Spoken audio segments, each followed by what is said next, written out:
Bismillahirrahmanirrahim. Assalamualaikum warahmatullahi wabarakatuh.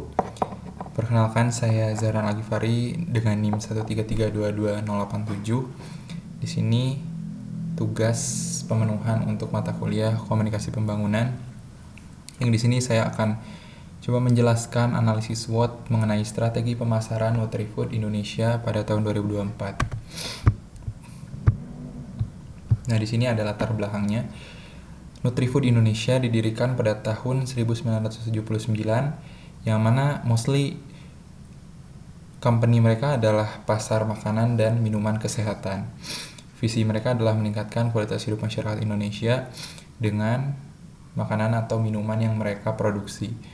Lalu fokus mereka yaitu pada produk bernutrisi tinggi dan tentunya teruji klinis. Adapun tujuan penelitiannya yaitu yang pertama mengidentifikasi kekuatan dan kelemahan internal, lalu yang kedua adalah menganalisis peluang dan ancaman eksternal, yang ketiga ada merumuskan strategi pemasaran yang tepat. Lalu di sini ada metodologi penelitiannya. Yang pertama adalah kualitatif dengan populasi 500 konsumen, sampel 80 responden, analisis IFAS, EFAS dan juga SWOT.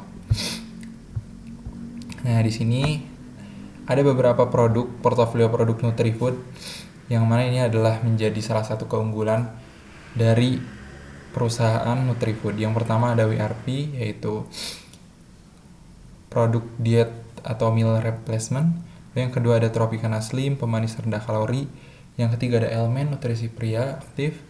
Yang keempat ada Hylo, susu tinggi kalsium. Yang kelima ada Nutribenecol atau penurun kolesterol. Lalu yang terakhir, yang keenam ada Progo atau minuman olahraga.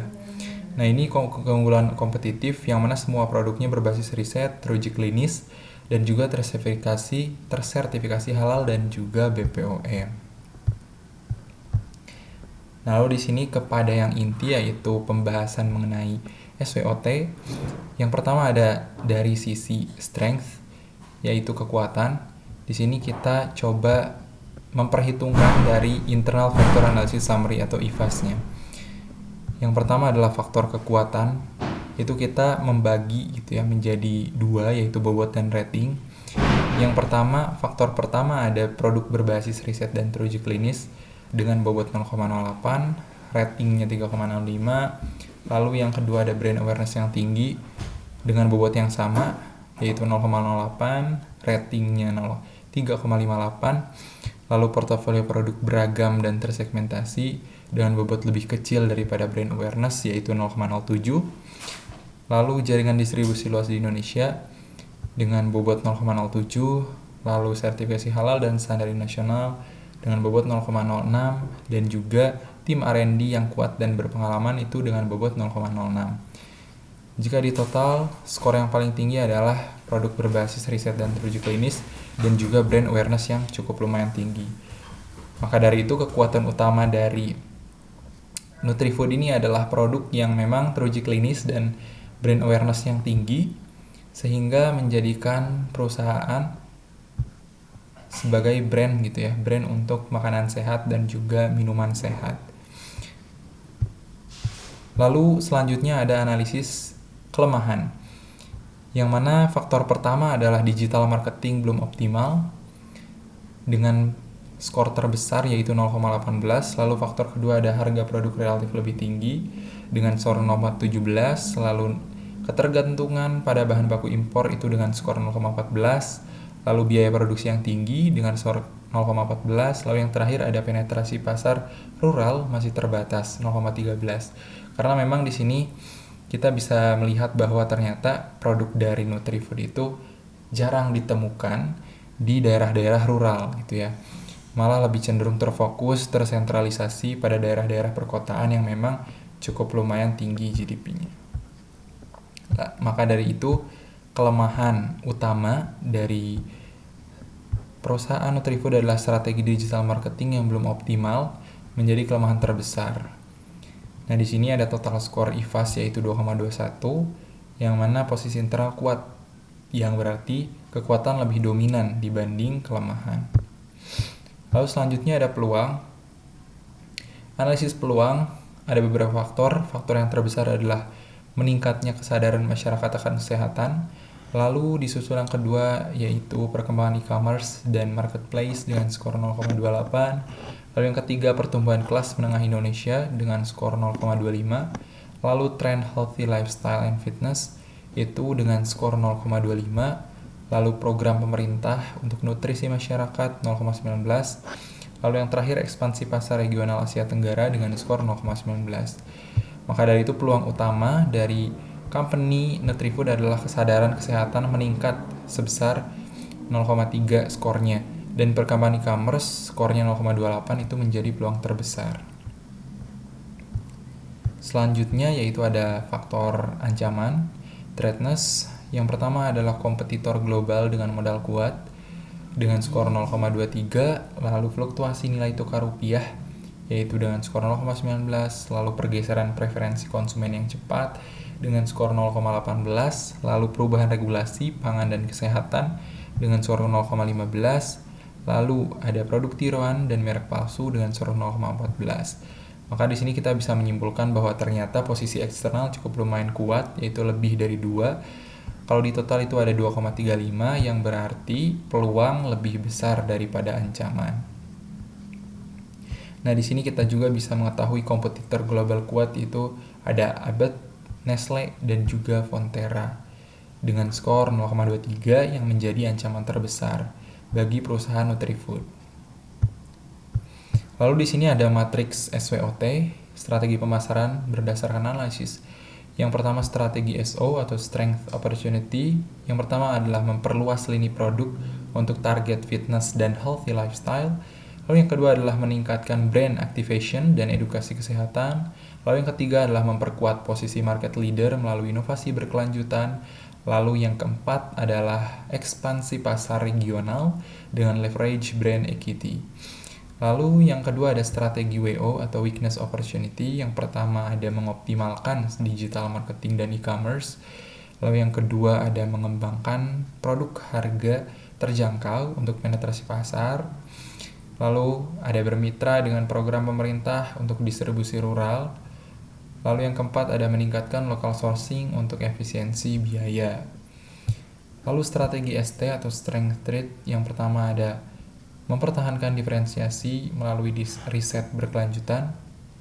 Lalu yang kedua ada memperkuat perlindungan merek dan edukasi konsumen. Lalu yang ketiga ada meningkatkan value proposition untuk loyalitas. Lalu yang keempat ada kolaborasi dengan influencer dan komunitas kesehatan. Lalu ada strategi WT yaitu weakness trade. Yang pertama ada efisiensi operasional dan optimasi rantai pasok. Lalu yang kedua ada diversifikasi supplier untuk mengurangi resiko. Lalu yang ketiga ada investasi transformasi digital untuk competitiveness. Yang keempat ada mengembangkan produk ekonomis tanpa mengorbankan kualitas. Nah, di sini kita bisa menentukan bahwa ternyata skor IFAS-nya 2,21 untuk strategi SO dan peluang eksternal besarnya itu 2,35. Maka dari itu, strategi SO adalah strategi agresif untuk pertumbuhan company. Lalu di sini ada analisis marketing mix 4P. Yang pertama ada produknya kekuatannya yang memang karena dari segi perusahaan Nutrifood itu memang kualitasnya sudah teruji klinis, tersertifikasi halal dan juga BPOM. Lalu peluangnya permintaan produk kesehatan meningkat, tren personalized nutrition. Lalu strateginya adalah inovasi produk sesuai tren dan kebutuhan spesifik konsumen. Lalu dari segi price, harga, kekuatan memang harga premium mencerminkan kualitas yang memang premium juga. Lalu kelemahannya adalah kurang kompetitif untuk segmen menengah ke bawah. Strateginya adalah diversifikasi harga dengan varian ekonomis.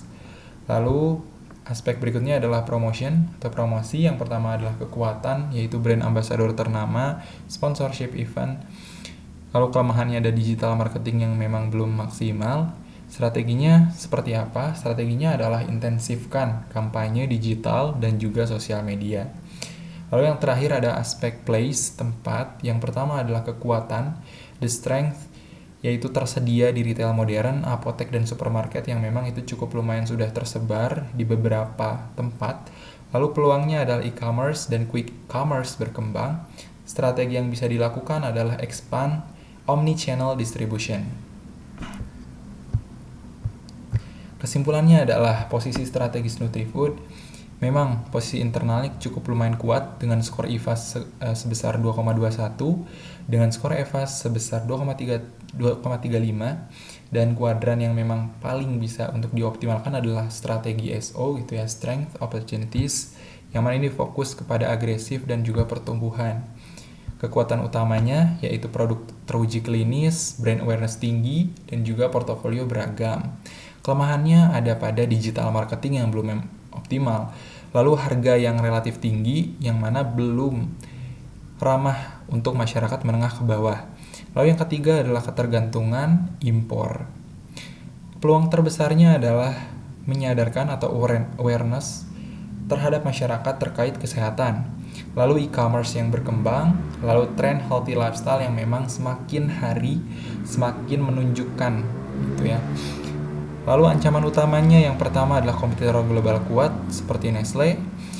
Lalu yang kedua adalah fluktuasi nilai tukar rupiah. Lalu yang ketiga adalah preferensi cukup lumayan berubah dengan cepat. Nah, di sini ada rekomendasi strategis untuk divisi marketing itu tentunya mencakup hal-hal yang memang menyangkut seperti budget dan juga strategi data analytics dan juga engagement. Lalu untuk divisi product development lebih terfokus kepada pengembangan produk gitu ya.